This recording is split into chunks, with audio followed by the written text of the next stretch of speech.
Welcome, everybody, to the LIPSEY'S Aim Higher podcast. I'm Rob Aberzino. We have Jason Klossner back in the back on the podcast. Yeah, been out. And we have some special guests. I'll let you do the introductions this time. Yeah, How about that? We have some special guests here. We do. So we have our very good friend, Brian Pearce.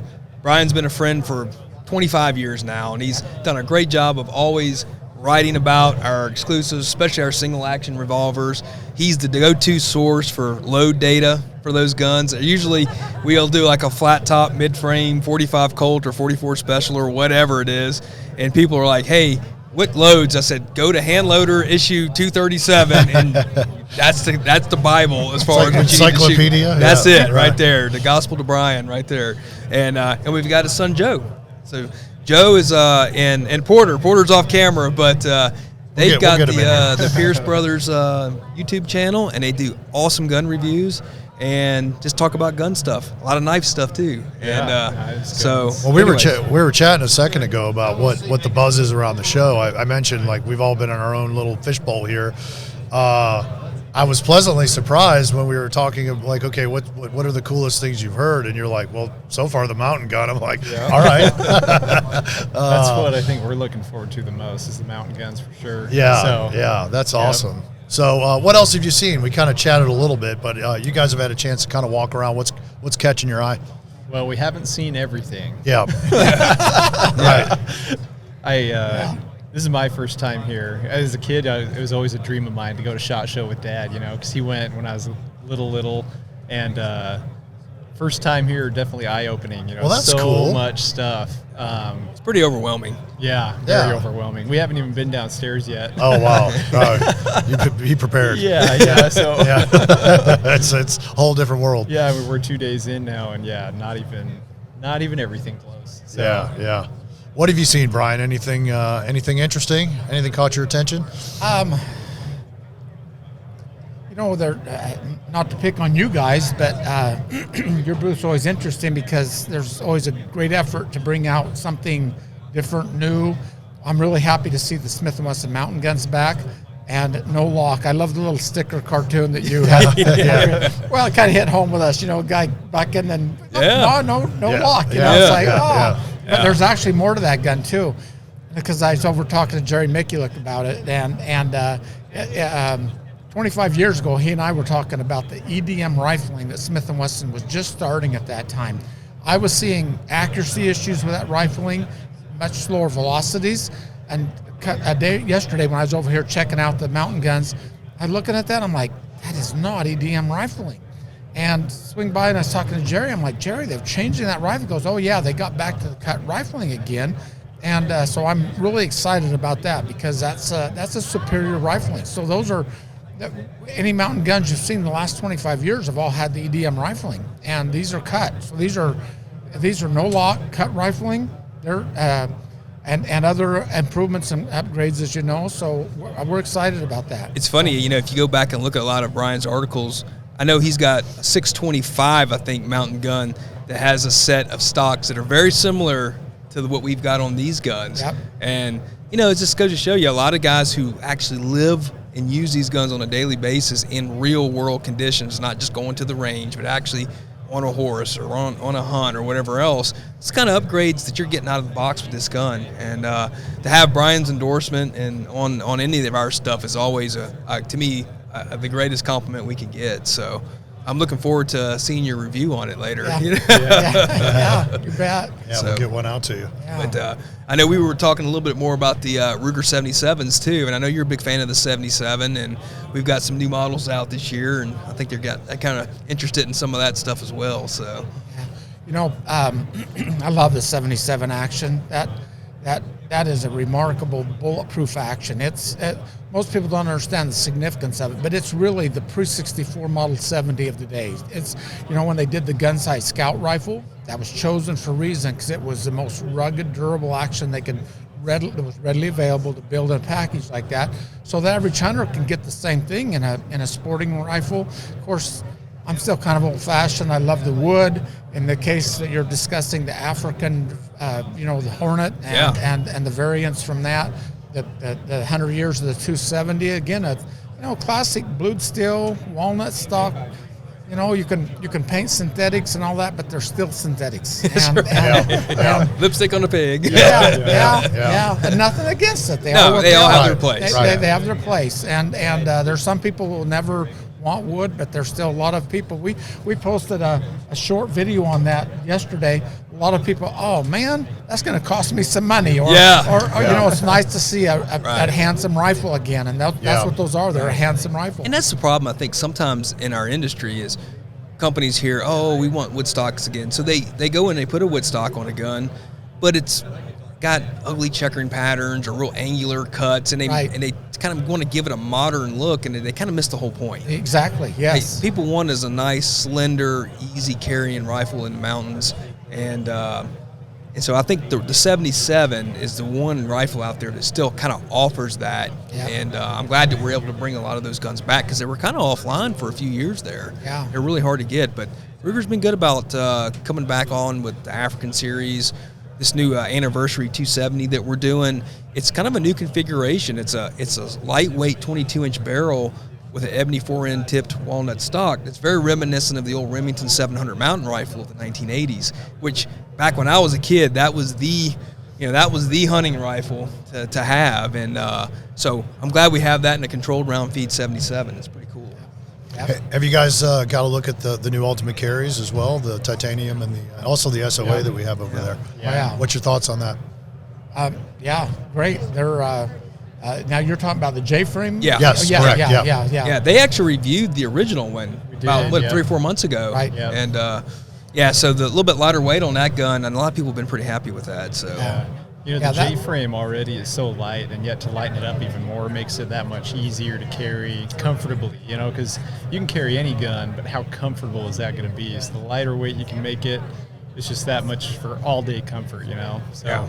Well, the other thing is how you narrowed up that grip frame, or the grips rather, or stocks as they technically are called, allowing the use of speed loaders. A lot of J-frames don't accept speed loaders very well at all. And that particular one does the strips, the Yankee type strips, and Safari Land, I think they make them too. Yeah, Yankee Safari Land.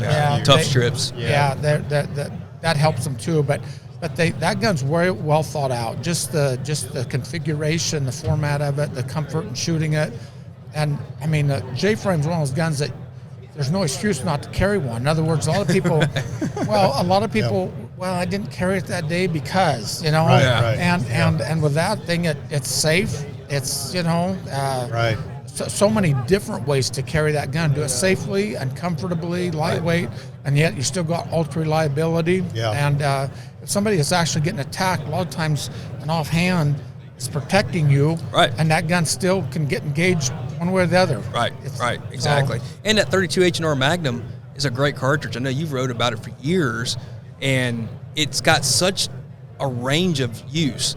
From a lightweight load that's something in a defensive gun to you put it in a single 6 or a single 7 or an old Smith 16. Yep. You can really load those guns up, and that's a really versatile cartridge that I'm glad is finally seeing a resurgence. Yeah. That's fantastic. So, what are you guys working on? We were talking about projects a minute ago. So you said you got a pretty full plate. What's happening? Well, you know, there's 4 of us on the channel total, 3 brothers and then Dad.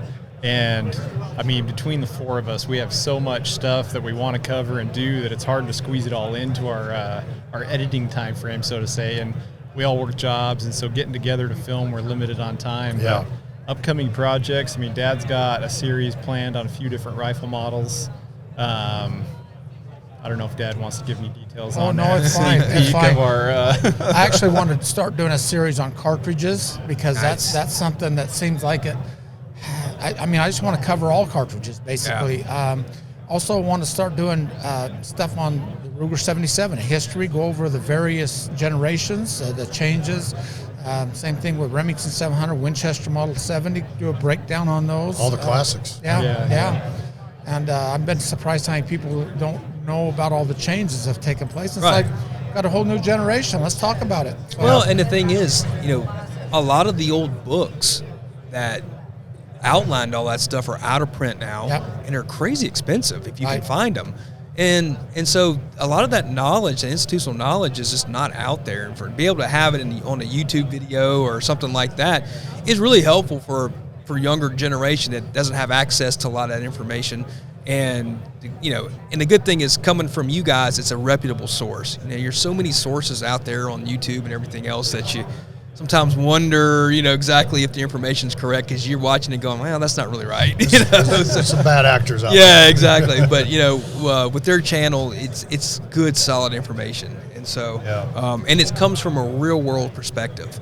Yeah. It's not just, hey, this is what we use on our day-to-day lives, and it's what works. Might not be best for you, but this is what works for us. And that's a kind of a novel approach in the YouTube world right now, in the gun world. So for me, it's very refreshing. I enjoy it. I subscribe. I watch all the videos, and so I think they do a really good job. So you should definitely go check them out. Yeah. What else you want to cover? What do you think? Well, like I said, one of the things that we want to do too is to get these guys on our more formal setup and talk about some stuff, especially after they get a chance to shoot some of these guns and check them out and talk about cartridges. Brian, like you said, I think it's a great idea doing a series on different cartridges because probably that's one of the main questions we get when we do a lot of these stuff. Because a lot of our projects are more obscure, non-stream type stuff, 32 H&R Magnum, 327, 44 Special. And so there's always a lot of questions about what loads and everything else. And Brian is really, in my opinion, the source out there because not only does he know, but he actually, when you do an actual load test, you told me one time it's like hundreds of different types of loads. You're not just, all right, I loaded one up and shot it and this is what it did. I mean, I remember back 20 years ago, he used to tell me, yeah, I'd get my kids out there loading all these rounds for me, so I was like, man, child labor, I love it.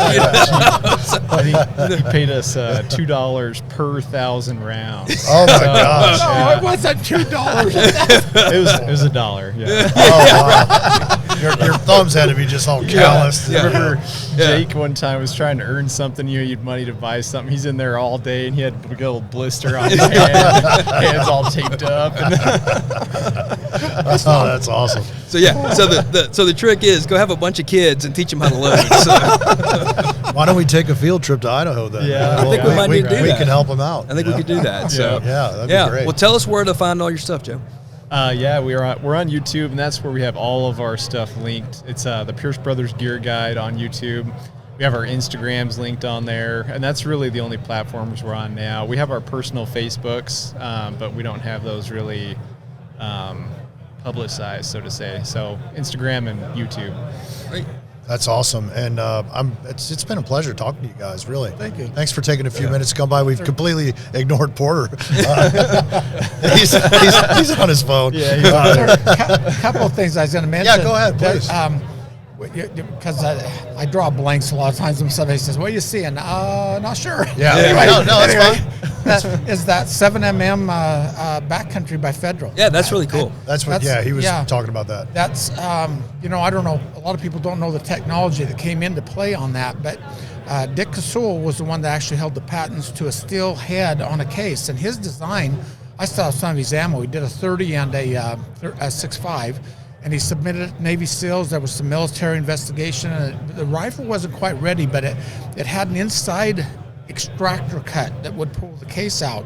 But he was running 80, 85, 90,000 PSI with those cartridges. That when he passed away, then of course SIG jumped right on that technology, and they came out with their 270 whatever. And the problem with that gun or that cartridge was it produced enough case head thrust that it can't be chambered in conventional bolt rifles, Remington 700, Winchester Model 70, Ruger 77s, whatever. So this new cartridge by Federal, this 7mm backcountry, it's got a one-piece steel alloyed case, and it's actually was the result of a request by the military for development along those lines. And I think we're going to see, this is my speculation, I think we'll see a series of other calibers, cartridges based on that. But what's unique about it, it's still running 80,000 PSI. But because of how that case grabs the case wall of the chamber, the case head thrust is within is reduced so that it can be chambered in common Savage, Weatherby, Ruger rifles.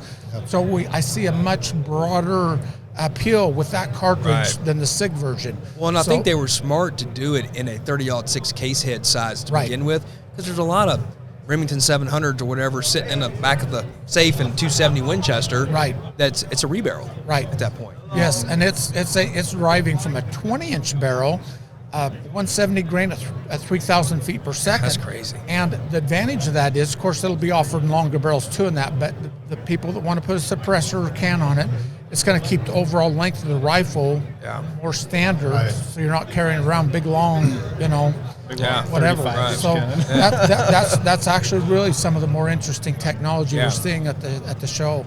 The other thing I wanted to mention too, just because you guys have a lot of what's what I'm looking for, customers, dealers, and so on that are buying that Ruger flat top perfect pack and pistol, the Taffet perfect pack and pistol. Right. Just wanted to update on John briefly. He has a lot of fans out there. He's written 10 books, been at this writing business 40 years, literally, or more, and he's doing better. He's had a couple of real major surgeries. We were really worried about him for a while, but he's kind of inching back. And at age 85, you don't recover like you did, but he's inching back. We're optimistic we're going to be out shooting with him in the spring and summer. So that'd be great. So, for you guys that didn't know, Brian helped us out a bunch with that deal. At the time when we wanted to do the project and everything, and John was not in good shape, and so Brian was kind of our go-to to kind of kick off ideas and everything, and he really helped, kind of work it out with John, and so we really appreciate your input. He wrote the little background on the card and everything. So without you, Brian, that project would have been tough. That turned out really well. Yeah, that's a great looking gun, and well, thank you. My pleasure to do that. He's a definite icon in the industry, and I know his eyes watered when he realized what was unfolding with that. Yeah, so. It was neat that we were both there to be able to do it. Yeah, so, that's cool. Good shout out. Good shout out. Yeah. Good way to end right there. Yeah. Happy tears. Yes. All right, guys. Well, again, thanks for coming by. We really appreciate it. Good chatting with you. You bet. And, Thanks for having us. Yeah, no problem. We'll do it again. We're going to pack up the van and come to Idaho, man. I'm in. Cowboys don't fly. We're going to ride. All right, guys. Until next time, aim higher. Yeah, thank you.